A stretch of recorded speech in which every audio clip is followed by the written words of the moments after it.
Bonsoir à toutes et à tous, heureux de vous retrouver pour la tranche info en direct sur votre antenne Canal 10 Télévision avec au programme de cette soirée Info 10, le journal local et régional qui sera suivi du Focus. Ce sera après la coupure pub de 19h. Je recevrai Monseigneur Guiogou, on parlera forcément des célébrations de Pâques, mais pour l'instant place au JT.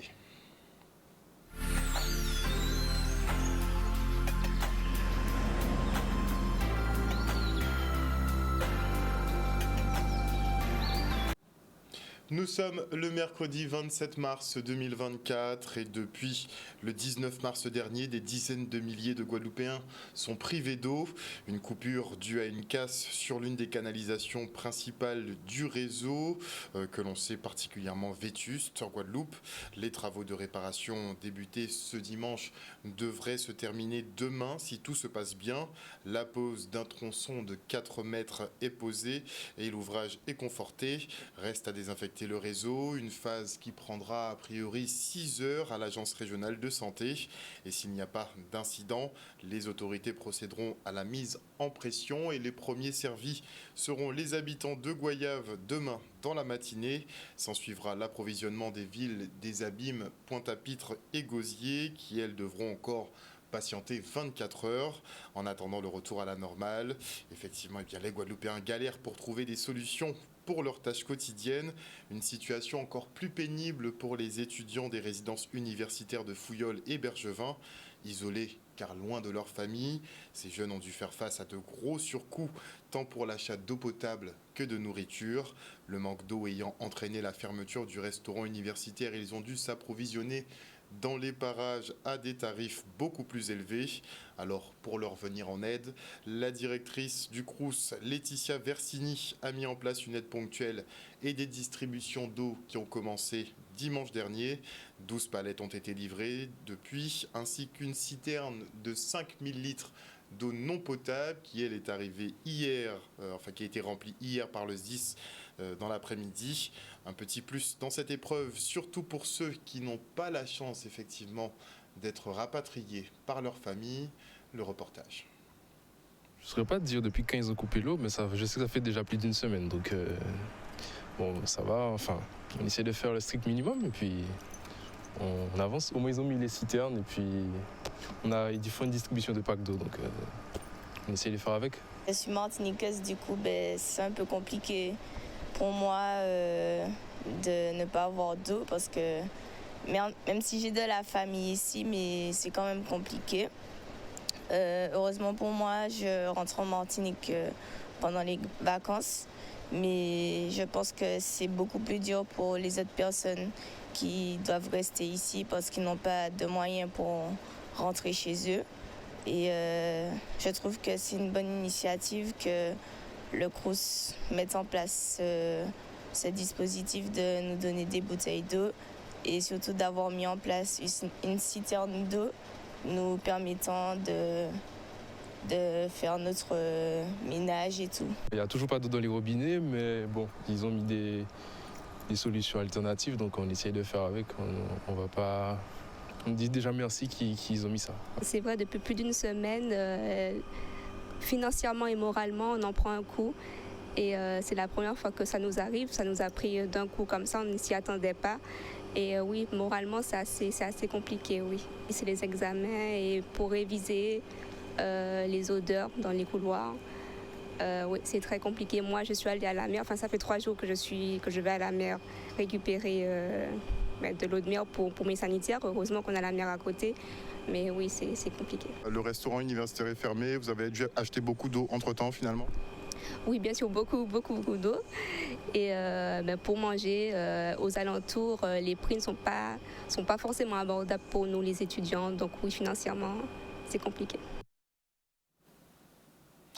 Et notez que la direction de l'Université des Antilles invite les étudiants à suivre les cours en ligne jusqu'à demain. C'est la dernière journée. Après, effectivement, ce sera les vacances. Et concernant la reprise le 8 avril prochain, eh bien, elle se fera en fonction des possibilités de nettoyage, puisqu'il y a la période de vacances. Après, il y aura la reprise. Donc, peut-être que beaucoup d'entreprises feront appel, n'est-ce pas, beaucoup d'administrations ou peu importe d'entreprises feront appel à des sociétés de nettoyage nettoyage et donc il prévoit peut-être un petit décalage, mais si tout se passe bien, peut-être qu'il y aura un retour à la normale, donc enfin un retour en cours le 8 avril prochain à l'université. Et comme attendu, l'INSEE a dévoilé aujourd'hui l'ampleur du déficit public pour 2023. Ce dernier s'établit à 154 milliards d'euros, soit 5,5% du produit intérieur brut. Et pour éviter tout aveu d'échec, le gouvernement maintient son objectif de repasser sous la barre des 3% d'ici 2027. Notez qu'au-delà des 3%, normalement l'Union européenne peut engager une procédure pour déficit excessif et contraindre la France donc à rentrer dans les clous. Pas besoin de l'Europe pour serrer la vis. Les annonces du Premier ministre et du ministre de l'économie ne laissant aucun doute pour la suite. En plus des 10 milliards d'euros de coupes budgétaires qui ont été opérées en février dernier, eh bien le gouvernement doit trouver maintenant un nouveau paquet de 16 milliards d'euros d'économies. Et pour y parvenir, la majorité présidentielle mise sur le travail en s'attaquant aux chômeurs qui devraient voir la durée de cotisation allongée et passer à plus de 6 mois. A contrario, Gabriel Attal veut réduire la durée d'indemnisation sans descendre en dessous de 12 mois, donc ce serait 12 mois minimum pour l'indemnisation des chômeurs. En parallèle, il souhaite, je cite, sortir du carcan des 35 heures par semaine et donner plus de souplesse. En tout cas, des coupes budgétaires qui auront à coup sûr des répercussions sur les collectivités territoriales. Une vague d'austérité à laquelle la région Guadeloupe se prépare, notamment avec des coups de rabot sur les budgets de fonctionnement. De gros chantiers, par contre, sont priorisés, comme le lycée de Mainbridge, la déviation de la Boucan ou encore la faculté de médecine. On fait le point avec Harry Chalus. Suivant sur notre lancée, un programme que nous avons, nous allons maintenir les dossiers les plus importants pour la Guadeloupe, pour les communes, pour les Guadeloupéens, mais en faisant très attention parce que nous avons entendu le déficit de l'État aujourd'hui qui est de 3,9, ils sont à 5,5, donc il y aura des coupes sombres. Les collectivités seront vraiment impactées. Donc nous, région Guadeloupe aujourd'hui, qui avons énormément investi dans l'intérêt des communes, nous avons priorisé un peu des gros chantiers tels que la déviation de la Boucan, le lycée de Mainbridge, l'hippodrome, la faculté de médecine de plein exercice. Mais je le dis, en matière de fonctionnement, il y a beaucoup de choses que nous n'allons pas pouvoir accompagner. Ça va déranger certaines personnes, mais nous sommes obligés de prendre des mesures pour que demain nous ne puissions pas pleurer. Les choses sont difficiles. Nous avons l'eau que nous finançons déjà. Avec des fonds régionaux et des fonds européens, nous allons poursuivre. Mais ce qui est important, c'est que nous puissions tenir les finances de la collectivité de manière à apporter notre concours aux communes comme nous l'avons commencé, parce que nous avons, je le dis, plus de 42 millions en reste à réaliser notre commune, que nous allons écrire pour leur demander d'attaquer les chantiers, sinon nous serons obligés de déprogrammer l'argent budgétisé pour que nous puissions faire un nettoyage au niveau de notre budget. Donc, je le dis aujourd'hui, nous serons prudents. Nous avons démontré que nous avons une très bonne gestion. Nous avons entendu les ministres le signaler. La Commission européenne nous félicitait de la gestion des fonds européens, de tous les fonds européens.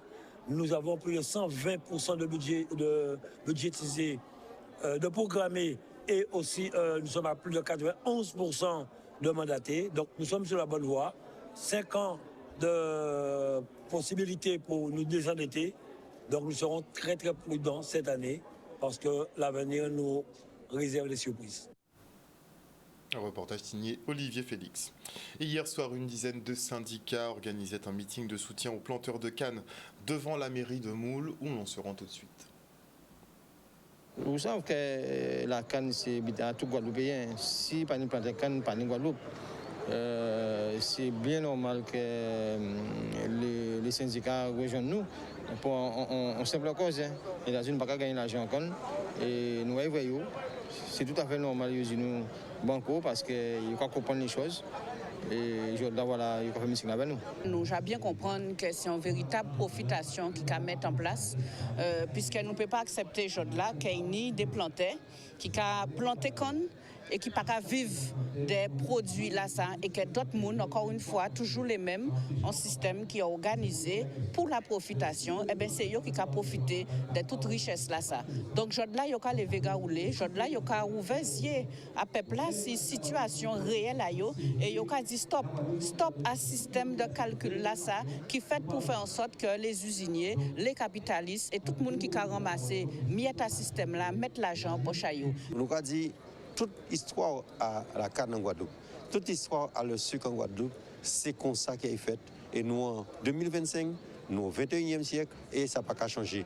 Donc, nous avons dit qu'il n'y a ni possibilité que si les collectivités posent ce problème-là sérieusement, parce qu'il faut réfléchir, entre financer corser 3 millions d'euros, chaque collectivité, et verser l'argent là ça dans le secteur primaire qui est important pour l'économie, eh bien, ça te permet de soulager les agriculteurs et aussi pour depuis longtemps. Là, on a trouvé face effectivement à un mur, l'État, la région, le département, bien évidemment les usiniers qui ont engraissé très clairement grâce à Cannes, mais grâce surtout à l'argent même à l'État, mais les gens même qui ont produit Cannes là, pas qu'à vivre de ça, en qui j'en nous peut accepter ça là. Non, en pays là, il y a trop de profitation. Et nous voyons à tous les nouveaux, c'est toujours malheureux qui a payé. Bon, là, j'en ai déjà avancé, comme on disait samedi passé.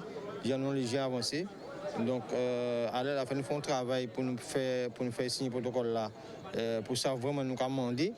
J'ai eu une réunion à Rézé. Donc, ça un peu concluant par rapport à des méthodes de travail que nous mettons en place. Donc, pour faire la prendre ça en compte. Donc, là, il m'a dit nous à faire le travail là pour nous rencontrer après, pour nous signer le protocole là. Nous toujours pacifiques, nous parlons à part nous parlons là pour nous faire la gêne, nous parlons là pour nous barrer, parce que barrer la rue, c'est barrer la Guadeloupe, nous pas à un système là ça. Moi, je recommande la population Guadeloupe soutienne nous par rapport à ça, parce que c'est un combat nous avons depuis tantôt. Et là, nous avons trouvé nous parce que tout seul. Et nous avons gommé, mais en cas supposé nous arrivons un jour.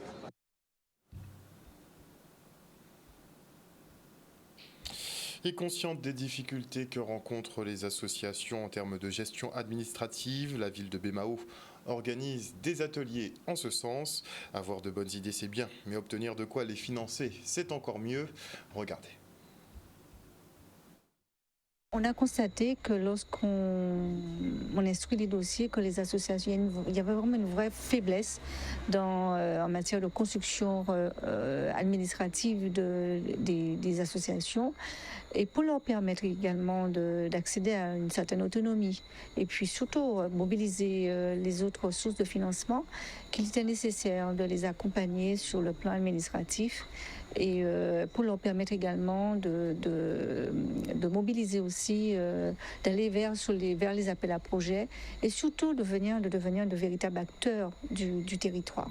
C'est une bonne dynamique, nous avons de bonnes remontées et tout le monde a envie d'y participer afin de permettre à l'association d'être non seulement brillante, mais aussi joyeuse. C'est tout cela qu'on demande quand on va en association, c'est porter son savoir-faire, son savoir-vivre, sa joie de vivre, sa technicité, ses compétences et aussi la concentration sur les choses, sur les programmes, sur les projets à venir pour permettre à cette association d'être, rayonnante. Parce que c'est ce qu'on demande.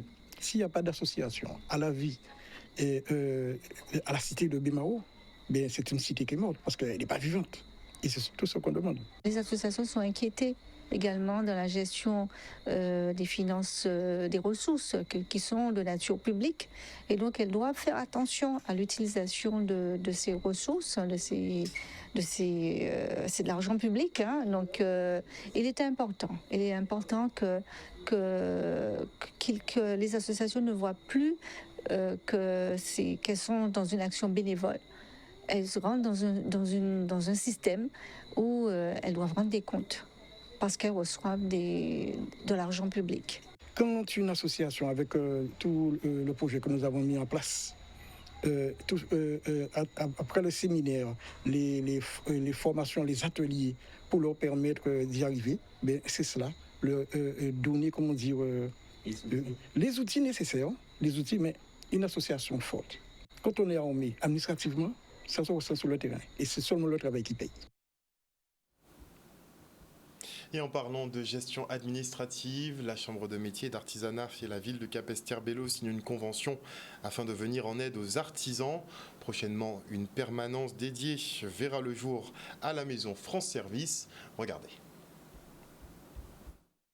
La ville de Capesterre-Belle-Eau, les élus, nous nous engageons aux côtés donc des artisans de Capesterre, puisque nous avons signé une convention avec la Chambre de métiers d'artisanat pour qu'il puisse y avoir donc une permanence ici à Capesterre-Belle-Eau pour pouvoir accompagner tous nos artisans, nos porteurs de projets qui ont besoin donc d'une aide sur le plan administratif, qui ont besoin aussi d'un accompagnement pour avoir plus de visibilité sur le plan de financement de leurs projets. Et au lieu d'avoir à se déplacer, que ce soit à Basse-Terre ou à Pointe-à-Pitre, directement ici à Capesterre-Belle-Eau, à la maison France Service, ils pourront donc être accueillis dans le cadre donc d'un planning qui va être présenté pour pouvoir leur offrir cette aide, puisque nous sommes conscients que la relance économique donnée à Capesterre, cette dimension que nous voulons, passe aussi par la structuration et l'organisation donc de l'activité, et plus particulièrement pour l'artisanat. Nous l'avons promis d'être notre prise de mandature, de signer des conventions avec l'ensemble des communes qui veulent être partenaires de la Chambre de métier.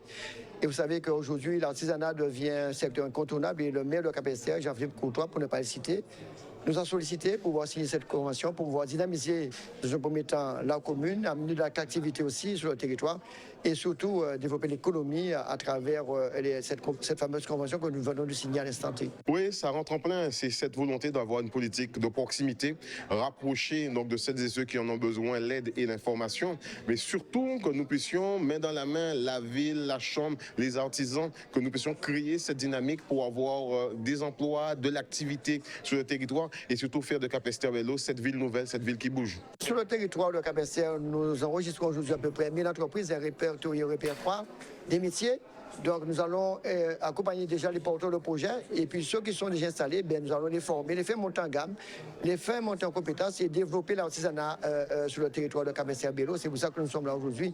Et c'est vrai que nous avons un maire aujourd'hui, Jean-Philippe Courtois, qui est très dynamique sur son territoire. Donc il était tout à fait naturel et normal qu'après la commune de Vieux-Habitants, nous signions ce fameux partenariat sur le territoire de Capesterre-Belle-Eau. Un reportage de Charlie Dagonia. Et le bus France Service a fait une halte aujourd'hui à Colin, Petit-Bourg. Allocation familiale, assurance retraite, maladie, chèque énergie, finances publiques, France Travail, France Rénov, La Poste et Point Justice. Tout est disponible en un même lieu. Regardez. Ce France Service Nord-Basse-Terre a pour vocation d'aller dans les quartiers des communes du Nord-Basse-Terre. Donc on va citer Pointe-Noire, Des, Sainte-Rose, Lamentin et Petit-Bourg en particulier, pour aller au plus près des personnes, les services du quotidien directs chez vous, et les aider à faire leurs démarches administratives, telles que la CAF, la sécurité sociale, les impôts, qui sont avec nous aujourd'hui d'ailleurs, et plein de petites choses comme ça qu'on fait via Internet. Sachant que beaucoup de personnes n'ont pas la capacité, la possibilité d'aller en ligne, de comprendre les dossiers, donc nous les accompagnons simplement à faire leurs dossiers. Pour les seniors, c'est un peu difficile, tout ce qui concerne l'informatique. Alors nous avons à notre disposition un conseiller numérique qui peut aussi faire toutes les démarches en ce qui concerne le numérique. Alors nous, sur place, en tant qu'agents de France Service, alors nous nous occupons de ce qui concerne la retraite, la CMU, la MDPH. Enfin, nous travaillons avec pas mal de partenaires afin de permettre aux administrés de Petit-Bourg de faciliter leurs tâches, justement, ce qui concerne l'administration, tout ce qui concerne l'administration. Je pense que c'est une bonne idée, une bonne initiative et amener l'information, c'est toujours important pour les gens qui n'ont pas l'habitude de se déplacer, qui ne peuvent pas se déplacer. Donc c'est très intéressant. Je félicite les organismes qui ont décidé de le faire. C'est une très très très bonne chose parce que nous n'avons que des félicitations de la part des usagers. Et ils estiment que c'est un service très important au sein de la collectivité de Petit-Bourg. N'hésitez pas à venir nous voir et toujours la carte vitale sur vous.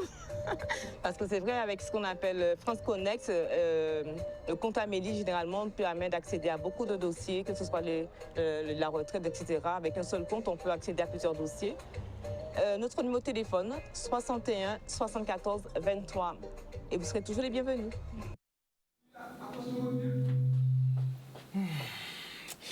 Et maintenant, je reçois William Marinette, prof de breakdance. Il est en compagnie de Ludovic Pinault, qui est également prof de danse. Bonsoir, messieurs. Bonsoir. Alors, le 30 mars prochain se tiendra donc à la place du marché à Morne-à-l'Eau les qualifications pour les championnats de France de breakdance. Moi, j'ai envie de vous demander déjà comment se porte la discipline ici en Guadeloupe, déjà. Alors, la discipline, elle reprend de la force, elle est en plein essor. On se rappelle de l'âge d'or, c'était dans les années 2000, oui. 2000 par là, 2000 à 2010, c'était un peu l'âge d'or du breakdance. Après, ça s'est un peu essoufflé, et maintenant ça repart.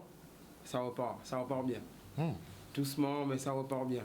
On va dire que là, on a beaucoup d'interventions dans les écoles, avec l'UCEP, on est contacté par la DRAGES, dans des actions avec le département, et beaucoup la jeunesse aussi. Il y a même des adultes qui reprennent la danse, donc c'est vraiment un kiff.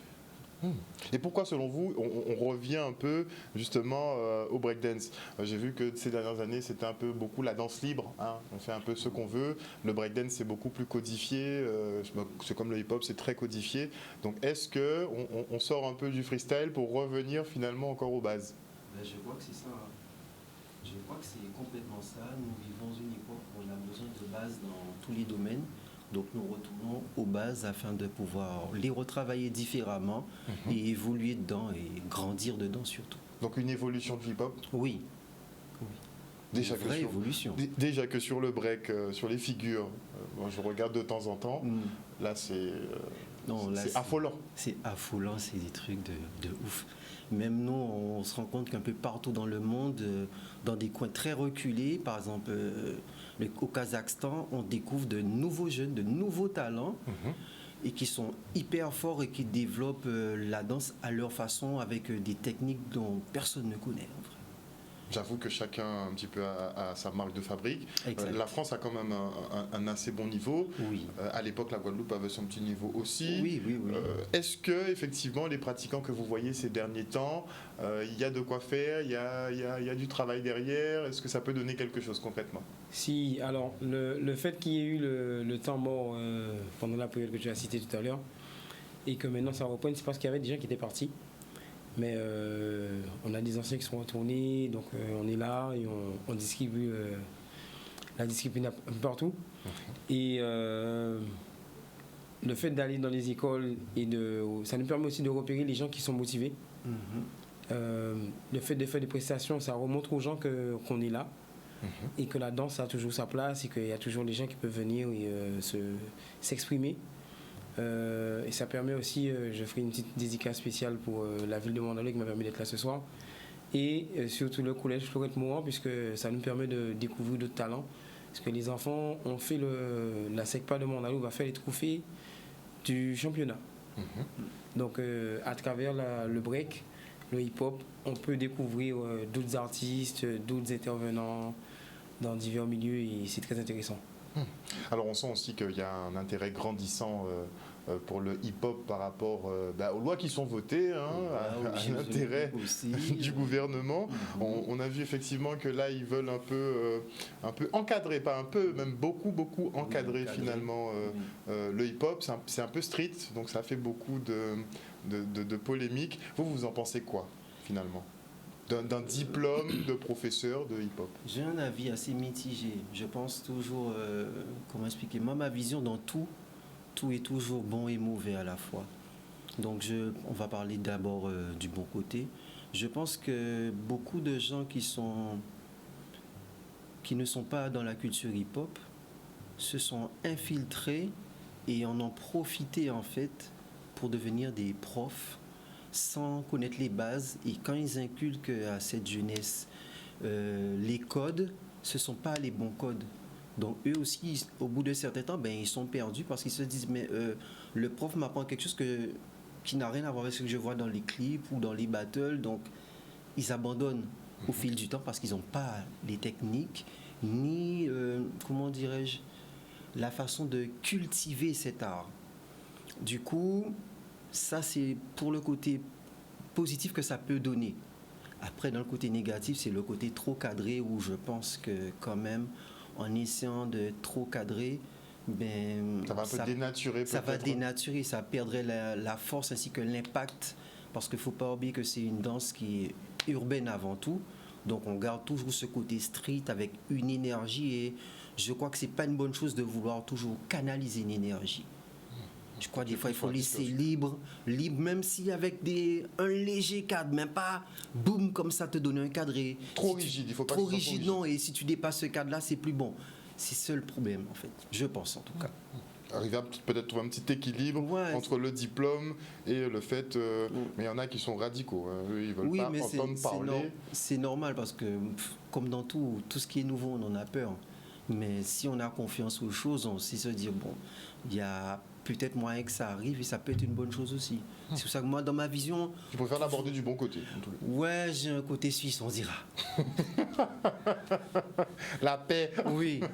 Et ton avis dessus? Moi, je dirais que je suis. J'attends de voir. Je suis ni pour ni contre. Ça peut être intéressant dans la mesure où, comme il disait Ludovic, les gens qui ont démarré sans avoir les vraies bases, puisqu'on a appris avant ça s'apprend avec les anciens. Et tu vois, c'était de la transmission vraiment. Voilà, c'était vraiment une vraie transmission, une motivation. On ne pouvait pas aller rater un jour de danse en fait. Et cette passion disparaît avec les jeunes qui arrivent juste pour danser sans avoir cultivé ça avec les anciens. Donc ça peut être une bonne chose de passer par les bonnes bases, les bons codes, le bon apprentissage de la culture du mouvement hip-hop. Et puisque c'est pas juste danser, il y a une philosophie aussi. Voilà. Il y a connaître les bases du graphe, il y a savoir un peu connaître un peu les artistes, les chanteurs, les musiciens, parce que nous aussi on faisait des spectacles sous le cas. Donc il y a la touche traditionnelle à mettre dedans. Donc il y a vraiment des valeurs à respecter en fait. Et le côté contre, c'est que je pense que ce qui fait que les gens sont contre, c'est que le côté cadrage, ils ont peur que ce soit géré par l'étranger. Alors que je pense que si on a le diplôme aussi, ça peut être un moyen de codifier nous-mêmes nos programmes. On pourra imposer nos programmes, puisque ils sont obligés de passer par ceux qui pratiquent. Ils ne peuvent pas imposer un truc qu'ils ne connaissent pas. Donc dans tous les cas, disons qu'ils sont en train de fabriquer, enfin ils vont faire les intitulés pour la formation, il faudrait à la limite qu'ils fassent appel un peu à tous les anciens pour que tout le monde se mette d'accord sur telle pratique. Par exemple, le pop c'est comme ça, le locking c'est comme ça, et tout codifier de façon à ce qu'on puisse aligner tout le monde, quoi. Voilà, mais je pense que voilà, il y a une codification à faire, mais il faut que ça reste quand même un art. À la fois un sport, mais aussi un art. Mais toujours dans la liberté d'expression, puisque c'est un truc qui est très important. Oui. Toujours garder une ouverture. Un peu de cadre, mais toujours garder l'ouverture. Toujours. Très bien. En tout cas, les jeunes pourront venir, voudraient montrer en tout cas leur savoir-faire. Ce sera le 30 mars prochain, donc à la place du marché à Morne-à-l'Eau. Est-ce qu'il y a des conditions particulières pour participer? Aucune condition. Non. Comment va se dérouler la Alors, il y a un lien. C'est un battle, c'est un battle. Il y aura des battles. Il y aura des battles. C'est battle. Il y aura des battles. Alors, il y aura des battles, il y aura aussi des petits challenges, puisque on fait participer un peu le public. Hein. Et le but un peu, c'est que ce soit convivial. Donc, il y aura des battles, il y aura aussi bien un break pour les qualifications donc, de base pour les championnats de France. Ensuite, il y aura aussi une partie debout pour les danseurs debout. Et on va aussi rajouter un 7 to Smoke. Donc, c'est sous des points, c'est basé sur des points. Donc, celui qui arrive à faire, par exemple, 6 ou 7 points sur le nombre de passages, donc c'est 1 contre tous. D'accord. Donc, ça peut être pas mal. Extraordinaire. Ok, donc il y aura des petits jeux aussi auxquels tout le monde pourra participer. Il y aura vraiment la partie qualification, mais à côté, il y aura de quoi effectivement amuser tout le monde. Voilà. Comme dans l'esprit de base, ça reste ouvert. Toujours ouvert. Toujours. Il y a des petits groupes qui vont chanter, qui vont danser, donc des étudiants qui vont montrer un peu leur talent, qui vont venir présenter ce qu'ils font. Donc les 2 écoles de Faustin-Fleurette, 2 groupes de Faustin-Fleurette et une école de prof Gandalf. Très bien. Vous avez vu l'état du centre d'échange? Ouais, ça nous fait de la peine parce que quand on passe souvent et on a vu que c'est là qu'on dansait. Il y a les souvenirs qui viennent directement. C'est connaisseur, ouais. Oui, mais il connaît. On n'était pas loin. Et le mot de la fin, justement. Très bien. Et le mot de la fin, justement, Xavier. Bon, on invite un maximum de gens à venir partager cet événement avec nous, car c'est d'abord l'esprit du hip-hop, c'est Love, Peace and Having Fun. Donc, un maximum de partage, dans la bonne énergie et toujours share the love. That's it. Et le mot de la fin? Le mot de la fin pour moi, merci de nous avoir accueillis, merci aux gens qui nous soutiennent. Donc on a des gens qui nous soutiennent comme Microforce qui nous permettent d'avoir du matériel pour les écoles, Decathlon, pareil pour les équipements sportifs, le collège Fleurette Mouran qui apporte le soutien au trophée, la ville de Morne-à-l'Eau, le Pointe-à-Pitre. Et ensuite on a la Dragesse, le département et un petit peu tout le monde qui arrive un peu, ça monte. Tranquillement, lentement, messieurs, moi, je pense que ça cuit. Ça cuit, mais il y a la bonne odeur. En tout cas, le rendez-vous, ce sera le 30 mars prochain sur la place du marché à Morne-à-l'Eau. À partir de quelle heure? De 14h. Très bien. Merci en tout cas, messieurs, d'être venus sur ce plateau ce soir. J'allais vous demander de faire une petite démo, mais bon, la place, elle est un petit peu restreinte sur la table. Mais ça aurait été sympa. En tout cas, merci beaucoup. Et on part maintenant à la découverte de la réserve biologique du Nord Grande Terre, une zone peu connue mais qui est étudiée de près par l'Office national des forêts, et ce depuis 2 ans.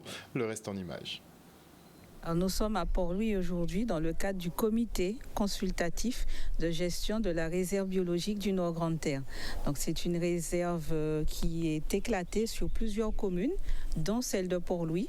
Et chaque année, au moins une fois dans l'année, nous réunissons tous les partenaires, les institutionnels, pour faire un point sur l'évolution de cette réserve biologique, qui est malheureusement est très peu connue. Donc toutes les études et tous les inventaires que nous avons pu réaliser depuis 2 ans sur cette réserve, pour bien comprendre comment elle fonctionne, quels sont les éléments qui sont présents, que ce soit sur le plan des animaux ou des végétaux. Donc on va parler de toutes les études que nous avons réalisées et on découvre beaucoup de choses. Par les diverses interventions qu'on a pu voir ce matin, on a pu constater que des études ont été réalisées par l'ONF et ses partenaires. Ça nous permet d'avoir une base de données pour le travail en 2024 et en 2025, savoir quelles espèces qu'on a sur nos territoires et quels sont les enjeux relatifs à la conservation de ces espèces.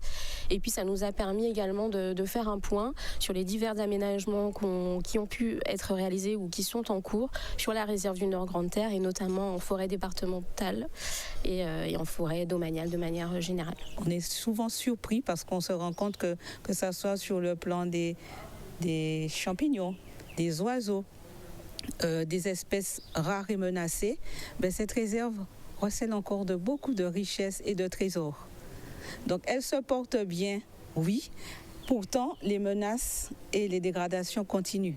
Donc nous allons aussi aborder ce sujet-là. Comment mieux préserver cette réserve, la connaître, pour mieux la protéger, parce qu'il y a encore énormément de dégradations, notamment liées à la présence de dépôts sauvages.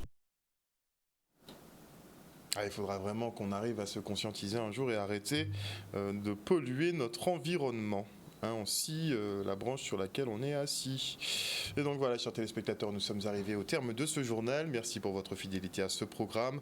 N'oubliez pas que dans ce journal, c'est vous qui faites l'information que nous diffusons. Je vous conseille de regarder un peu l'intervention de Gabriel Attal, qui était donc au JT de TF1. Il a un peu commencé à faire ses annonces autour des économies que le gouvernement doit réaliser. Donc on a une petite enveloppe de 16 milliards encore d'euros à trouver en économie. Ça va raboter sec, et ça va raboter sec surtout du côté des chômeurs, puisque l'assurance chômage c'est 45 milliards et donc ils veulent piocher quelques petits euros là-dedans. On se quitte, une bonne soirée à vous, on se quitte et on se retrouve demain.